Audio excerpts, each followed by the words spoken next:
Hey there, we're in here. Very hot day here in the UK. It's 25 degrees Celsius, very muggy. Feels like there's going to be a big thunderstorm again. It was a cracker of a thunderstorm last night. And I just wanted to spend a few moments just to discuss this topic of the Jews being behind everything that goes wrong in the world and all that basic nonsense. And, it's the Jews that done it every time there's a problem. And just reminds me of that graffiti in Jack the Ripper's day, the Galston Street graffiti, which you can actually see that in the film From Hell. The Jews are the men that will not be blamed for nothing. It was scribbled on the wall at the time of Jack the Ripper, but interestingly that's spelled J-U-W-E-S. And there's that scene in that film From Hell. I recommend you watch that film. It's just, if you're interested in that topic, it just touches on it. Anyway, let me just give some background. I'm not Jewish because my mother is not Jewish. My mother's from Cyprus, she's Turkish Cypriot. However, my father was Jewish because his mother was Jewish. She escaped from Nazi Germany in 1939, just in time, literally spring 1939, before the war broke out. Her and her sister got out. She came to England. She married a Gentile, and the rest is history, as they say. But her father, my great-grandfather Albert, he got stuck behind. He couldn't escape and sadly perished. But during World War I, he was a brave soldier who fought for the Kaiser, and he was awarded the Iron Cross Second Class, I believe. He fought on both the Western Front in Belgium and the Eastern Front in Russia against the Russian Empire.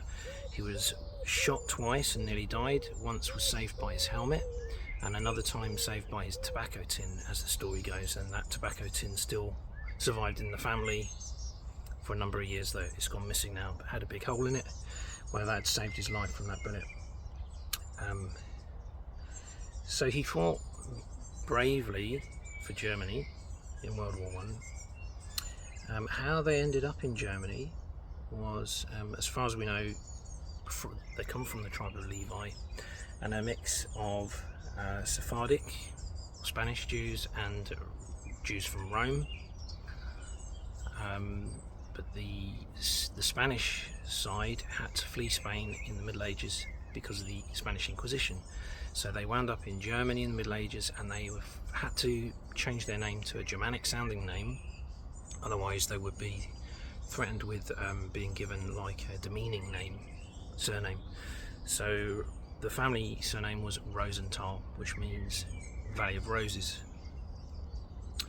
So so just going back to that World War I experience, that really, the idea of my great-grandfather undermining the German Reich, in World War I, after World War I, is pathetic, because he fought for it and was shot for it, and so on. So, then when you look at actually Hitler's hypocrisy, he actually had Jewish friends and influences.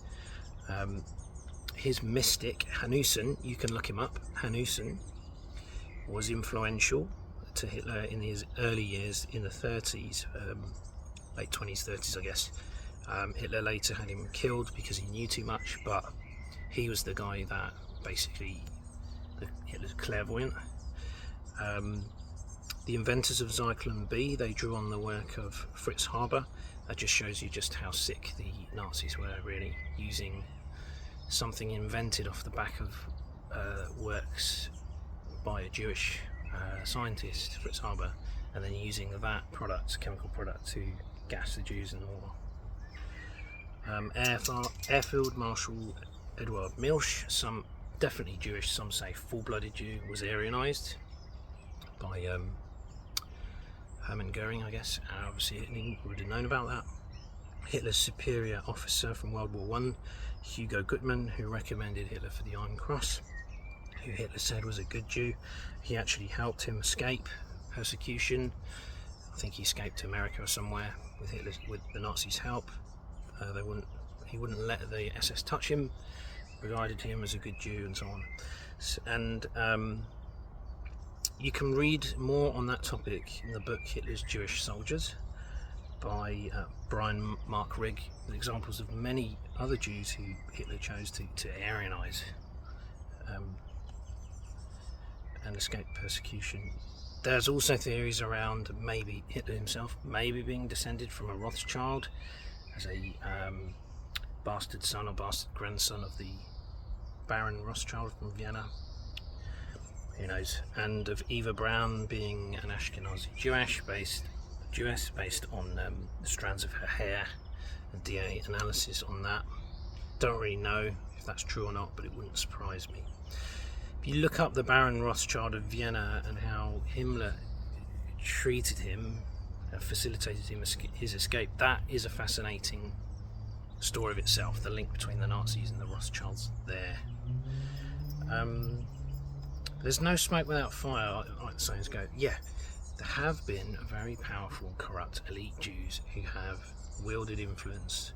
So Karl Marx, for example, he was Jewish. He worked closely with Friedrich Engels, who was not Jewish. And I've just recently found out about Marx. He was basically a bum who didn't support his own kids.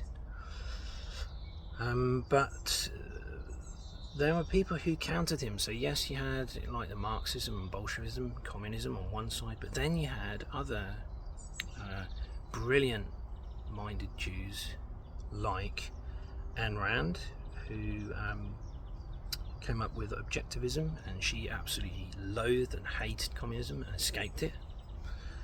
And Ludwig von Mises, the Austrian economist, completely counter the whole idea of communism. Communism is trash. Anyway, so there are enough Jews who stood against that. Yes, many of the Spartakists were Jews, like Rosa Luxemburg, but again, to counter that, there are people like my great-grandfather who fought faithfully for the fatherland.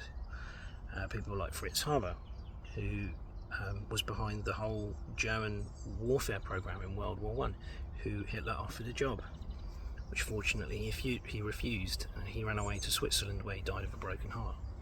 But even Hitler had to recognise that he was a German patriot despite being Jewish.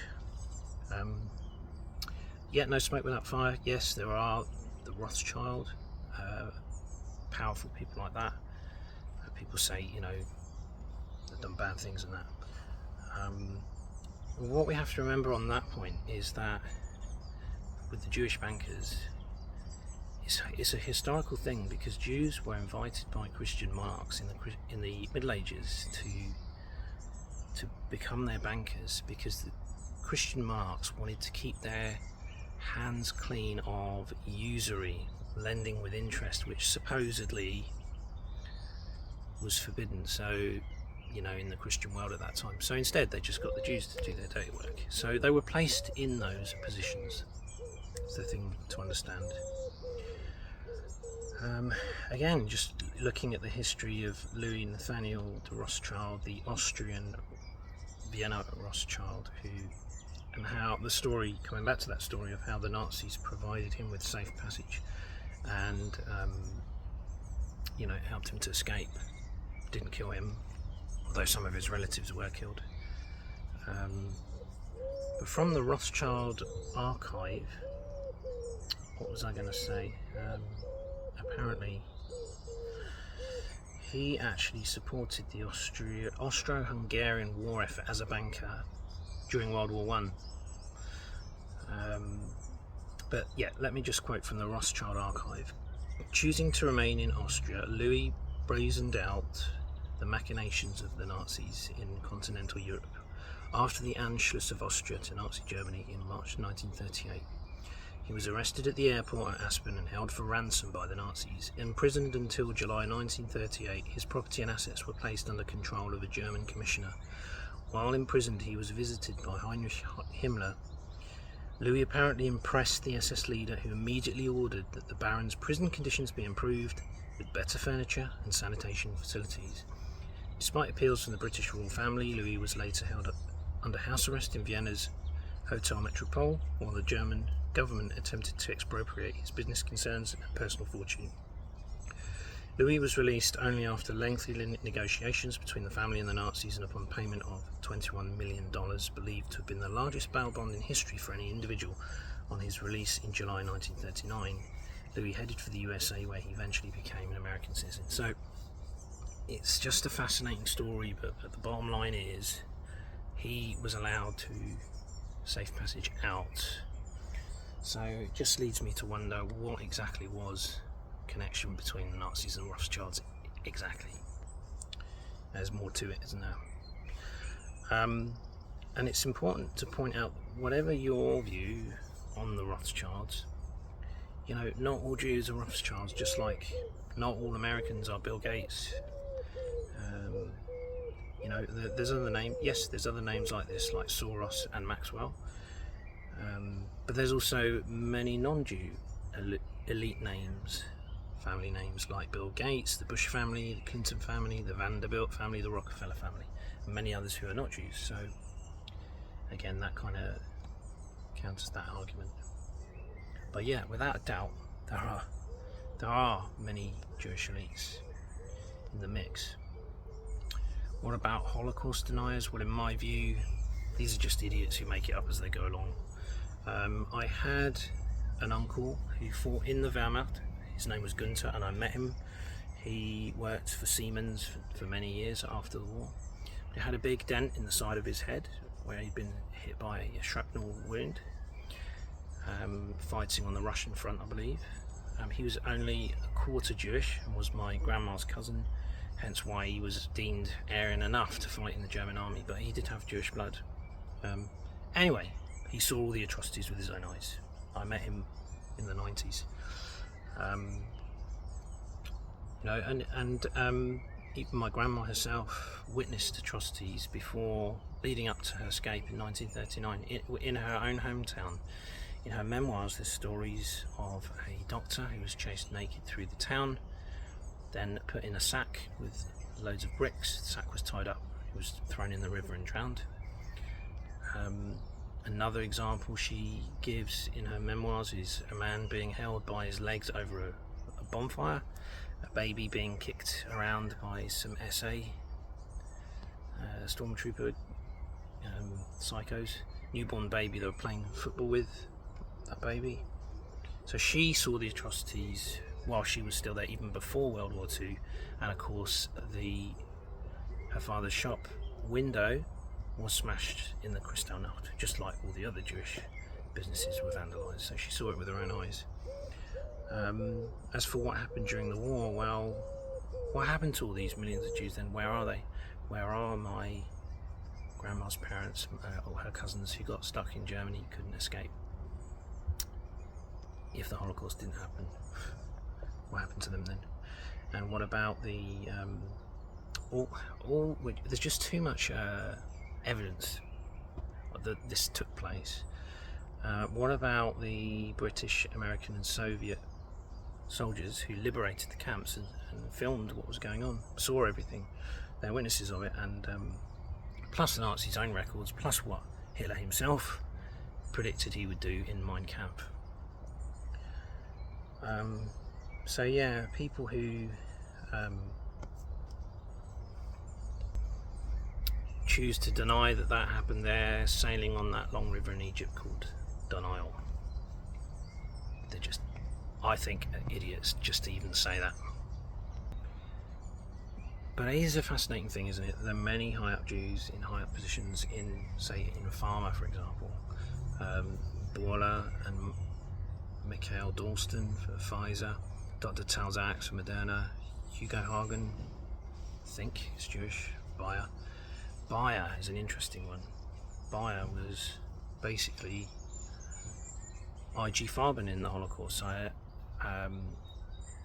blood on their hands historically, but I don't even think the BASF have a clean record in World War II. But yeah, they're clever people, so they are undoubtedly a clever race, so they are able to climb up to these high positions. So I'm not saying that there isn't a Jewish elite. or Jewish mafia. I'm just saying that it's wrong to hate the entire race. If you say that, you know, the common Jewish person who's innocent, an innocent person going about their life trying to make a living like everyone else, is vermin, then you need to go and have a deep look at yourself. Because a person like that, well, their heart is black and they don't have a thinking brain of their own, in my view. They're just prey to propaganda, the kind of propaganda that Goebbels liked to spout out of his filthy mouth. Many Jews in classical music, but again, there's a reason for that. Why were so many Jewish boys and girls in Russia so good at the violin? Because the fiddle was an instrument you could easily grab and run away with, and they had to run away all the time because of the pogroms that happened in Russia. And also their mothers pushed them to succeed in classical music, because it was one of the only few ways that they could actually break out of the ghetto and become somebody. So they were pushed really hard. Plus the fact that there were just born geniuses like Jascha Heifetz, Vladimir Horowitz and others. They're just born that way. They just happen to be Jewish. There's been many non-Jews who have been brilliant in classical music as well. So that's it, those are my thoughts. Don't fall into the trap of hating the entire race. It's unreasonable and stupid to do that, but yeah, if you want to call out certain individuals who are guilty of corruption and maybe evil in some cases, yeah, fine, call them out, but don't tar all the people with the same brush. And yeah, remember, at one time these were the chosen people of God. Jesus was a Jew, was he not? Think logically.